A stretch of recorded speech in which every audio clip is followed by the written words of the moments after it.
Hello, UTFers, and welcome to this brand new project. It's no longer a brand new project. It's already been going for like 3 episodes. I had to. No, I think I have been misleading my first two couple of episodes. It's not about news. I don't want to make a news show.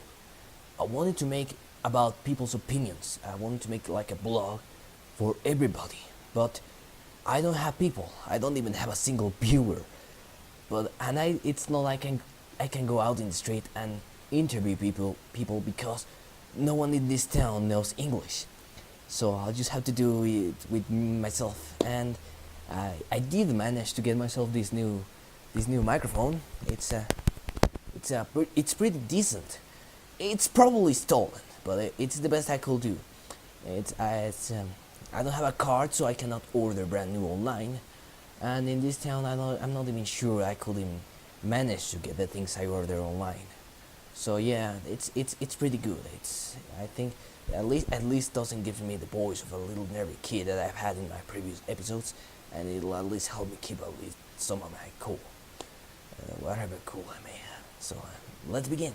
So I'm still pretty mad about what happened with Christina Grimmie. It, it wasn't meant to happen. You still go into her channel and look, and you don't think it's a person that's passed on. You What I'm trying to say is that it was meant to keep going. Christina was with a young little girl, and on top of that, a promising little girl. And because of some piece of shit that determined that he had any right over Christina's life, because of that, it's over. No, there still are songs that I hadn't listened to, and I'm not sure I want to anymore, because this is the end. This is it. There was no last song. There was no goodbye. It was all supposed to keep going. And thanks to that piece of shit, it's over. It's probably the same with the rest of the fans, but I keep wondering, what if I had been there? Me for example, I'm always going around in the street hoping. No, not hoping. Well, in a way. But I'm always thinking that the worst will happen. And I keep looking around me with a little bit of paranoia. That I keep wondering that something bad is about to happen. And I keep on my guard. And I keep wondering. I know that I didn't have the means to be there, to be in that in Orlando that day. But I keep wondering, what if I had been there? I keep asking to the goddess for a rematch. A time in which I had been there in time to stop it. I wish I had been right there behind that piece of shit that killed her. And I believe I would have been able to stop it. But I wasn't. And the sad truth remains that I'm still not in any place to say any of this, because I didn't knew her. She didn't knew me, and I didn't knew her. But still, it still hurts us all that she's gone. And I'm betting that for some people I must seem pretty annoying, because of that fact, the fact that I don't know her. I didn't know her, and many people must believe that I'm making up this act, that I'm just showing off, but it's not. Her songs are still in my MP3, and I wanted more to be there. That's why I'm not linking to sadness. I'm linking it to anger. Because I believe that I'm always in my right to be angry. Especially when somebody takes away something that could have been more, yeah, something that was very deep for me. But anyways, like I said before, she wasn't part of my life and I wasn't part of her. And I want to say this one thing. She will remain in here and inside of every other person that admire her, just like I did. And with that said, I will move on. I'm not sure, quite sure to what, but I will move on. Let's see what I have left to move on. So I haven't gotten to read the news lately. I did manage to get a few titles, and I'm not sure if I'm right. I'm probably most likely wrong, but if I'm right, I believe that the Orlando shooter that killed 50 people was actually related to terrorists. I'm not sure. My last video wasn't meant to affirm or deny anything. It was meant, that's why I aimed it politically, because for example Trump keeps linking this case of a one person and links it to the rest of the immigrants, and I don't believe it's fair for the rest of the immigrants. Now I'm not saying don't support. I'm not saying that all the people who support Trump are big bigots, but I mean, you'll see, I do empathize with the people that support him, not with Trump, but with its people. You'll see, because me, for example, my own culture is not a culture I'm particularly proud of. My people are rude, unhygienic, and not very nice people. Like, decency and the sense of what is right is not in my culture. It's not in the values that my people have, and that goes to America, and that makes people angry. That for example, one person tried to sleep and the neighbor won't let it because he's rude.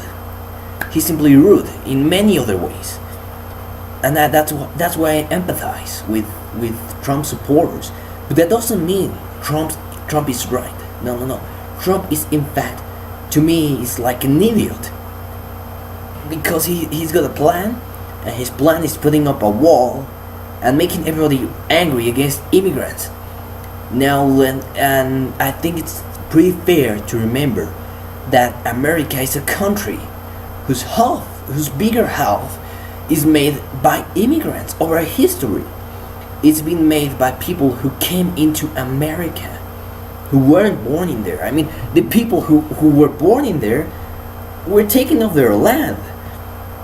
You know, if you realize, you're actually sons of England. Most people are sons of England. Some came through other countries, and those who were actually Native Americans are actually very rare. That's why it seems so illogical to just get mad against all the immigrants. God, damn it! I connected the microphone in the earplug socket and saw the computer microphone, the one that's really crappy, was the one that recorded everything.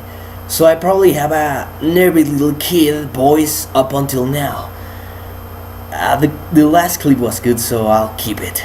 So basically, the reason why, although I empathize with all of Trump's supporters, like for example, if I went to America, I wouldn't like to see one of my own people, no matter how patriotic or how unpatriotic I may sound to you. The truth is, I don't like most of my culture, and that's why I empathize with Trump supporters. But the truth is that America has a title all over the world, and that title is Free America. Why? Because it's the one country in which all the other countries can feel safe, can feel free to follow their dreams and achieve finally freedom. And there's also the fact that America is mostly built on migration. So basically, what Trump is saying is, I don't like America. I'm gonna make America again by taking away the only thing that makes America great. Now, America was made great by migration, by all the peoples from all over the world that got to clump up in one big country. Now, for example, there have been already cases that Trump supporters, that people have used their political beliefs as an excuse to be racist. I remember there was this one post I saw in Tumblr about some kids who went to insult other kids because they came from another country. I don't quite remember which country. And that was like, what are they teaching their kids? Who taught them to do that? Why did they do that? Of course, there's the cause. The cause is Trump. Trump is basically saying all the immigrants are shit. But he doesn't realize that the immigrants are what made America, and that immigrants are all over America, and that the reason that America is great, that the reason that America is still great, it's because it has a lot of immigrants. Now, you put up in the presidency the man who says, let's make America great again, and what do you get? You get America that's no longer great again because it no longer accepts immigrants, because it's now closed off, and because it's now a very racist country. So what happens next? So all the people who want to live free will go to someplace else that accept them. And guess what? Any other country will kill to have America's title, to have America's freedom, and to have America's leadership in the world. No matter how big, how top in the world you may be right now, if you actually become an intolerant country, if you do become an intolerant country, then that is going to end sooner or later. Probably not in your lifetime, but that's going to happen. And in your lifetime, you will see a lot of consequences. And believe me, when you put a stupid man like Trump in presidency, then you'll regret it, because the best alternative he has to combat migration, it's a wall. Now, I'm not sure if he's aware, but the country below America is pretty an expert in climbing walls. Just think about it. The American dream. Now, who says American dream must fall? Is it the Americans? No, because the Americans already have a nice life. Of course, not all Americans. But let's face it, it's all the immigrants that go into America believing in the American dream, believing in a dream in which they can be free, in which they can have more money, in which they can be more happy. Now take away that, and what will you get? Well, let's face it, the people are going to go anywhere else, and the capital of the world, the free world, is no longer that, because it's no longer the free world. It's just another country. It's funny if you think about it. It's actually funny. If Trump actually gets into the presidency, it's actually going to be quite hilarious. Let's take my perspective, for example. I wish to go into New York, for example, what I'd like to call the capital of the world, because that's the place where all the cultures from all the world get mixed together, and I think it will be awesome to meet a lot of different people. But if Trump actually succeeds, that's no longer going to become my dream, because it's no longer going to be that. Sooner or later, it's going to fade away, because the one thing that makes New York great will be no longer admitted into the country, will no longer admitted into there, and guess what? I will go anywhere else, and America is not my only option. I also want to go to Japan, I also want to go to Italy, I also want to go to France, and believe me, all those countries are perfectly capable of taking America's title should America screw it up. Now, I just remember that post. It was about a soccer game in which some kids were playing in somewhere in America, and the kids were related to immigrants, and some the kids from the other team came in and started insulting them just because they were immigrants, because it was the whole Trump is great going on. And guess what? If that happens in the entire country, if all the kids get to do that, if all the people start believing that, then America is no longer better than the country it's defending itself from. And let's face it, any other country will then become better than America. And America, guess what? America is no longer free again. Is no longer great again. Well, that's about everything in this episode. I've been testing my microphone for quite a while, and my throat's already very damaged for one moment to another. Horrible thing. Anyways, I'll see you tappers later.